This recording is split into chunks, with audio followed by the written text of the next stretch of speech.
আজকে বইমেলার সেই অর্থে ষষ্ঠী বলতে গেলে পঞ্চমী কি ষষ্ঠী। তো আজকে তোমার বইমেলার সার্বিক অভিজ্ঞতাটা কি? সার্বিক অভিজ্ঞতা বলতে এই বইমেলাতে এই বছর দেখা যাচ্ছে মানে লোকের সংখ্যা অনেক বেশি বেড়ে গেছে। আচ্ছা। লোক মানে এখানে ভাববেন না সবাই পাঠক, এখানে মানুষ খেতে বেশি আসে। আচ্ছা, কেন? আর তার মধ্যে 4টে ছুটি আরও ইনক্লুডেড হয়েছে। মানে এই টানা ছুটি বাঙালির মানে কি বলবো, বইপ্রেমকার তো আরও উতলে দিয়েছে। সেটা প্রভাব ফেলে থাকে কি কোনোভাবে?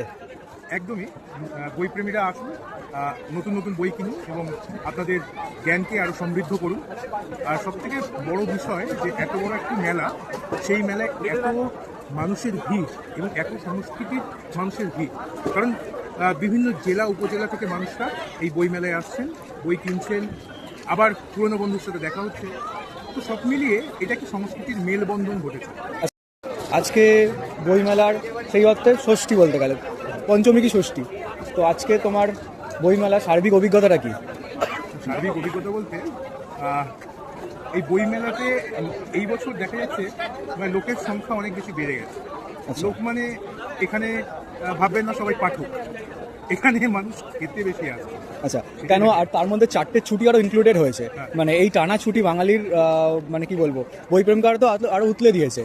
সেটা প্রভাব ফেলে থাকে কি কোনোভাবে? একদমই বইপ্রেমীরা আসুন, নতুন নতুন বই কিনুন এবং আপনাদের জ্ঞানকে আরও সমৃদ্ধ করুন।